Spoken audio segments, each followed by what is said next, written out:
Hello বন্ধুরা, Mala's gardening haven চ্যানেলে আপনাদের সকলকে অনেক অনেক স্বাগত। আশা করি আপনারা সবাই অনেক ভালো রয়েছেন, সুস্থ রয়েছেন। আজকে আপনাদের সাথে শেয়ার করব কিভাবে বোগেনভিলিয়া গাছের কাটিং গ্রো করতে হয়। বোগেনভিলিয়া ছাড়াও এই একই পদ্ধতিতে আপনারা অন্যান্য গাছের কাটিংও খুব সহজে লাগাতে পারবেন। সাথে বলবো কাটিং লাগাবার সময় কোন কোন ভুলগুলি একদমই করা উচিত না, যাতে কাটিং বেঁচে থাকে তার জন্য কোন কোন স্টেপগুলি আপনাদেরকে ফলো করতে হবে। চলুন দেখে নিই কাটিং গ্রো করবার জন্য কি কি জিনিস আমাদের লাগছে। সবার আগে বালিতে আমি এই কাটিংটি গ্রো করব। বালির বদলে আপনারা কোকোপিট বা নর্মাল মাটিও ব্যবহার করতে পারেন, কিন্তু বালিতে কাটিং গ্রো খুবই তাড়াতাড়ি হয়ে যায়। আর এই দিকে দেখুন, একটুখানি হলুদ নিয়েছি। হলুদের বদলে আপনারা সাফ ফাঙ্গিসাইড পাউডারও ব্যবহার করতে পারেন। আর লাগছে একটি পলিথিনের প্লাস্টিক। এদিকে নিয়েছি একটি ডিসপোজেবল গ্লাস। এই গ্লাসগুলি খুব সহজেই আপনারা পেয়ে যাবেন। আর এদিকে একটি শার্প ব্লেড নেবেন, আর ব্লেডটিকে ভালো করে পরিষ্কার করে রাখবেন। আর ব্লেডটি যাতে প্রচুর ধারালো হয়, যত ধারালো হবে তত সুবিধা হবে কাটিংটিকে সুন্দর করে রেডি করতে। সবার আগে আমরা এই কাটিং থেকে সমস্ত পাতাগুলিকে কেটে ফেলবো। কাটিং গ্রো করবার সমস্ত পাতাগুলিকে কেটে বাদ দিয়ে দেওয়া খুবই জরুরি। এই দেখুন, এই ব্লেডটির সাহায্যে আমি একটি একটি করে সমস্ত পাতাগুলিকে আস্তে আস্তে কেটে ফেলছি। তার আগে একটি কথা বলে রাখি, যে কোনো গাছের কাটিং গ্রো করবার জন্য একদম ডগার অংশও নয়, আবার একদম নিচের শক্ত হার্ড অংশও নয়, বেশ মাঝামাঝি, যেগুলি একদম শক্তও না আবার একদম নরমও নয়, সেরকম ডালগুলি নির্বাচন করবেন। তাতে কাটিংয়ের গ্রো হয়ে যাওয়ার আর গাছ তৈরি হওয়ার সম্ভাবনা অনেকখানি বেড়ে যায়। আর প্রত্যেকটা কাটিংকে এই একটা পেন্সিলের টুকরোর আকারে কেটে ফেলবেন। এই দেখুন, তা যদি বেশি লম্বা কাটিং হয় তাকে কেটে দুটো করে নিন। আমার এখানে কাটিংটা যেহেতু অনেক লম্বা ছিল, সেহেতু আমি ওটাকে কেটে দুটো টুকরোতে ভাগ করে নিয়েছি। এবার প্রতিটা কাটিংয়ের গোড়ার দিকে 45 ডিগ্রি অ্যাঙ্গেল করে একটু কোণ করে তিরচা কেটে ফেলতে হবে। যদি আপনার ব্লেডটা খুবই শার্প হয়, তাহলে একবার টানলেই সুন্দরভাবে 45 ডিগ্রি অ্যাঙ্গেলে কেটে যাবে। আমি দুটো কাটিংকেই সুন্দরভাবে 45 ডিগ্রি অ্যাঙ্গেলে কেটে নিয়েছি। এবার এই ডিসপোজেবল গ্লাসটার মধ্যে বালি ভরে নেব।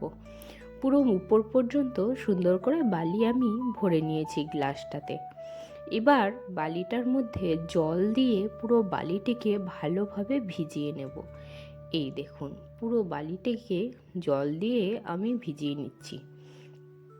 যেহেতু বালিটা পুরো ভর্তি করা রয়েছে, সুতরাং জল বেশি দেয়া যাচ্ছে না, তবুও আমি একটু একটু করে জল দিয়ে সম্পূর্ণ বালিটিকে ভিজিয়ে নিয়েছি।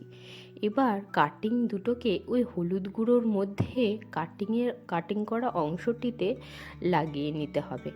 এইভাবে যদি আপনারা কাটিংয়ের মধ্যে হলুদ গুঁড়ো বা ফাঙ্গিসাইডের পাউডার লাগিয়ে নেন, তাহলে ফাঙ্গাসের আক্রমণ থেকে কাটিং রক্ষা পাবে, আর কাটিংয়ের বেঁচে থাকার চান্সও অনেকখানি বেড়ে যাবে। এই দেখুন, কাটিংগুলোর মধ্যে হলুদ গুঁড়ো লাগিয়ে নিয়েছি। এবার বোগেনভিলিয়া গাছ যেহেতু কাটা প্রজাতির গাছ, আর এইটার মধ্যে এই কাটিংয়ের মধ্যে দেখুন কতগুলি বড় বড় কাটা রয়েছে। সমস্ত কাটাকে না ভাঙলেও যতটুকু অংশ বালির মধ্যে থাকবে ততটুকু অংশের কাটাকে ভেঙে নিতে হবে, তাহলেই এটি বালির মধ্যে বসাতে সুবিধা হবে। আমিও দুটো কাটিং থেকেই কাটাগুলিকে আলাদা করে কেটে ফেললাম। এবার কাটিং দুটিকে খুবই সাবধানে ওই ফুটো অংশেতে বালির মধ্যে ভরে দিয়ে গোড়াটিকে একটু চেপে দেব, আর সামান্য একটুখানি জল দিয়ে দেব, যাতে আলগা হয়ে যাওয়া বালিগুলি কাটিংয়ের গায়ে ভালোভাবে লেগে যায়। এই যে আমি আরেকটু জল দিয়ে দিলাম। এবার আমরা যে প্লাস্টিকটা নিয়েছিলাম, ওই প্লাস্টিকটার সাহায্যে কাটিংটিকে ঢাকা দিয়ে একটা ছোট্ট দড়ির সাহায্যে কাটিংয়ের ওই গ্লাসটিকে সুন্দর করে বেঁধে নিতে হবে।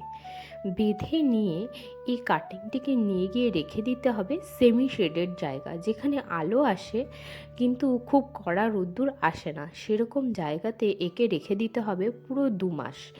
এই 2 মাসে এই কাটিংটিকে নাড়াচাড়াও করা যাবে না, জলও দিতে হবে না, কারণ আমরা যেহেতু প্লাস্টিক দিয়ে বেঁধে রেখেছি সেহেতু এই যে বালিটা পুরো ময়েশ্চারই থাকবে। পুরো 2 মাস পর্যন্ত এই কাটিংটিকে নাড়াচাড়া করা যাবে না। যদি আমরা 2 মাসের আগে একে নাড়াচাড়া করি বা প্লাস্টিক খুলে দেখি, তা তাতে সমস্যা হতে পারে। সুতরাং এর গায়ে একটি স্টিকি নোট লাগিয়ে ডেটটা মেনশন করে রাখতে পারেন, তাতে অনেক সুবিধা হবে যে কবে ঠিক 2 মাস হলো, কবে এটাকে খুলতে হবে। 2 মাসের আগে একে খোলা একদমই যাবে না। এই দেখুন, আমি একে নিয়ে গিয়ে রেখে দেবো সেই সমস্ত জায়গায় যেখানে আমি অলরেডি আরও কাটিং তৈরি করবার জন্য জিনিসগুলিকে রেডি করে রেখেছি। আমার চ্যানেলে এই কাটিং গ্রো হওয়ার পরে ফুল রিপোর্টিংয়ের ভিডিও আমি আপনাদের সাথে শেয়ার করব। সুতরাং চ্যানেলটিকে সাবস্ক্রাইব করে আমার পাশে থাকবেন। আজকের মতন এইটুকুই বন্ধুরা, দেখা হচ্ছে আবার কাল একটি নতুন ব্লগে। আপনারা সবাই ভালো থাকবেন, সুস্থ থাকবেন। আজকের মতন টাটা বন্ধুরা।